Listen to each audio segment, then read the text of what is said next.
അമ്മ ഈ കല്ലെടുത്തെറിഞ്ഞിട്ട് ഡോൾഫിൻ ചാടിനോട് ചാടിക്കാൻ പറ്റും. സിമ്പിൾ സാധനത്തെ നോക്കിയോ 3 പ്രാവശ്യം.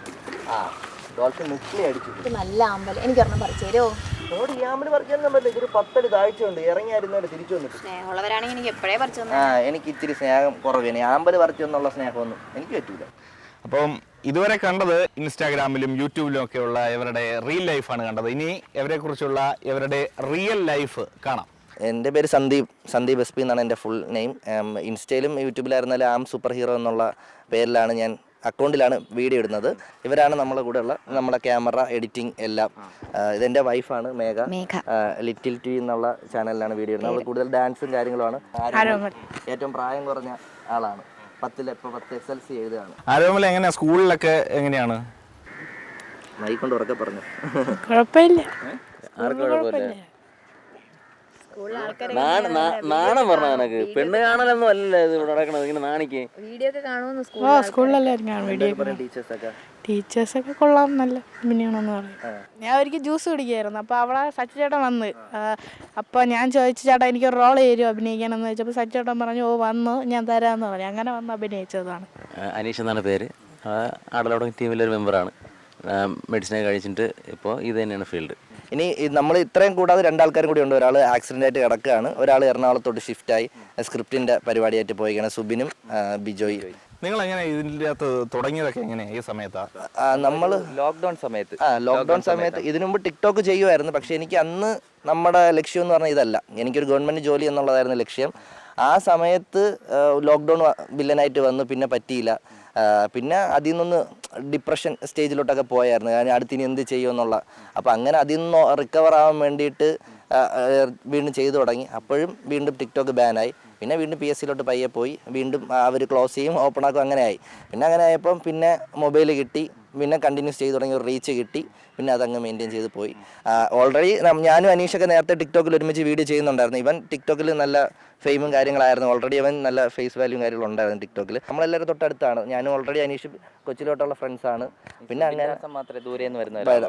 അപ്പം അങ്ങനെ വന്ന് ജോയിൻ ആയി. പിന്നെ നമ്മൾ ഒരുമിച്ച് ക്രൂ ആയിട്ട് ചെയ്യാൻ തുടങ്ങി. ഇപ്പം നിങ്ങളെല്ലാം ഇതേ നാട്ടുകാർ തന്നെയാണ്? നാലാഞ്ചിറ പാറോട്ടുകുണങ്ങാരാണ്.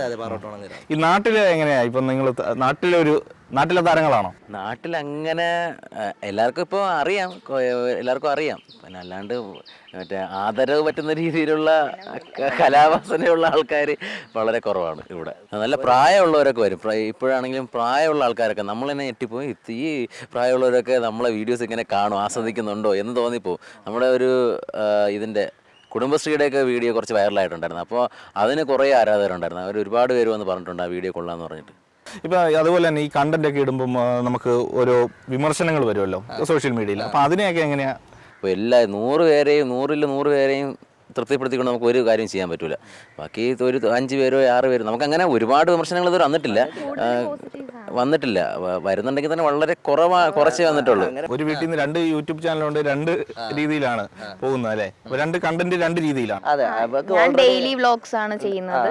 ചേട്ടൻ കണ്ടന്റ് ആയിട്ടുള്ള ഫണ്ണി വീഡിയോസ്. നമ്മളെ ഡെയിലി വ്ലോഗ്. ഓൾറെഡി അവള് ഭരതനാട്യം കളിക്കുന്നുണ്ട്. അപ്പോൾ ഡാൻസ് കളിക്കും. അപ്പോൾ ഞാൻ അത് കാരണം 2ലും ഒരേ കണ്ടന്റ് പോയി ശരിയാവത്തില്ല. അപ്പോൾ അതുകൊണ്ട് അവൾ ഡാൻസും ചെയ്യും. ഇവളതായിട്ടുള്ള അല്ലാത്ത ചെറിയ കണ്ടന്റുകൾ കിട്ടുമ്പോൾ ഞാൻ അത് ഡെവലപ്പ് ചെയ്ത് അവളെ ചെയ്തിട്ടുണ്ട്. ഇപ്പൊ നിങ്ങളുടെ എല്ലാം മെയിൻ ഫോക്കസ് എങ്ങനെയാണ്? നിങ്ങൾ ഒരു വീഡിയോ ഒക്കെ ഇടുന്നത് എങ്ങനെയാ? ആഴ്ച അല്ലെങ്കിൽ ഒരു അങ്ങനെ ഒരു ബേസ്? ഇപ്പോൾ നമ്മൾ ഒരാഴ്ച 2 വീഡിയോ ഇടാനാണ് മാക്സിമം നോക്കുന്നത്. കാരണം അൽഗുരുതം നമ്മൾ മെയിൻറ്റെയിൻ ചെയ്യണം.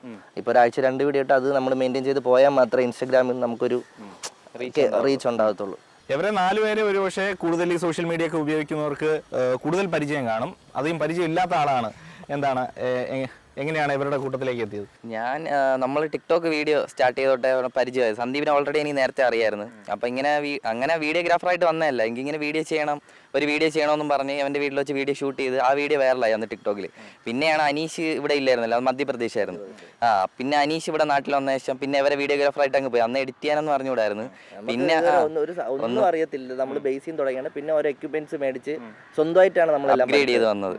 ഈവൻ നമുക്ക് വീഡിയോ എടുക്കാൻ ഉള്ളത് കൊണ്ടാണ് നമ്മളുടെ ഏറ്റവും വലിയ ഭാഗ്യം എന്ന് പറയുന്നത്. കാരണം ഇവ അതിന് മാത്രമായിട്ട് നിൽക്കുന്ന ഒരാളാണ്. നമുക്കത് എടുത്തു തരാൻ ആളുള്ളതുകൊണ്ട് നമുക്ക് എപ്പോഴും അവൈലബിൾ ആണ് അവൻ. നിങ്ങളിപ്പോൾ ഓരോരുത്തരും ഓരോ പ്ലാറ്റ്ഫോമിലാണോ ഓരോ ചാനലിൽ അങ്ങനെയാണോ ചെയ്യുന്നത്, അത് ഒന്നിച്ചാണോ? നമ്മൾ ആദ്യം ഒന്നിച്ചാണ് ചെയ്തുകൊണ്ടിരുന്നത്. അപ്പോൾ നമുക്ക് മനസ്സിലായി ഒരു വീഡിയോ തന്നെ എല്ലാ അക്കൗണ്ടിലും പോകുമ്പോഴത്തേക്കും നമുക്ക് വരുന്ന ഫോളോവേഴ്സിൻ്റെ എണ്ണം കുറയും. അപ്പോൾ നമ്മൾ പറഞ്ഞു നമുക്ക് ഓരോ കണ്ടന്റായിട്ട് ചെയ്യാം, ഇൻഡിവിജ്വലായിട്ട് ചെയ്യാമെന്ന് പറഞ്ഞു. ഇപ്പോൾ അങ്ങനെ ഇൻഡിവിജ്വലാണ് ഇപ്പോൾ ചെയ്യുന്നത്. ചെയ്യുമ്പോൾ നമുക്ക് അതിനകത്തുള്ള ആൾക്കാർ ഫോളോവേഴ്സും വരുന്നുണ്ട്. അപ്പോൾ ഒരാഴ്ച നമ്മളിപ്പോൾ നേരത്തെ ഒരു വീഡിയോ ഇട്ടുകൊണ്ടിരുന്നത് ഇപ്പോൾ നമ്മൾ 3 വീഡിയോ പോകും. നമ്മൾ ഫേസ് വെച്ചിട്ട് തന്നെ നമ്മൾ 3 കണ്ടന്റ് ചെയ്യുന്നുണ്ട്. 3 പേരുടെ അക്കൗണ്ടിൽ 3 വീഡിയോസ് ആയിട്ട് പോകും. റവന്യൂ ഒക്കെ അത് പല മാതാപിതാക്കൾക്ക് സത്യം പറഞ്ഞാൽ അറിയില്ല ഇത് എന്താണെന്ന് പോലും. കാരണം എൻ്റെ ഫാമിലിയിൽ പോലും എൻ്റെ അമ്മ പറഞ്ഞുകൊണ്ടിരുന്നത് പടി ഗവൺമെൻറ് ജോലി. കാരണം അമ്മ ഓൾറെഡി ഗവൺമെൻറ് ജോലിയാണ്, അത് അവരെ തെറ്റ് പറയാൻ പറ്റില്ല.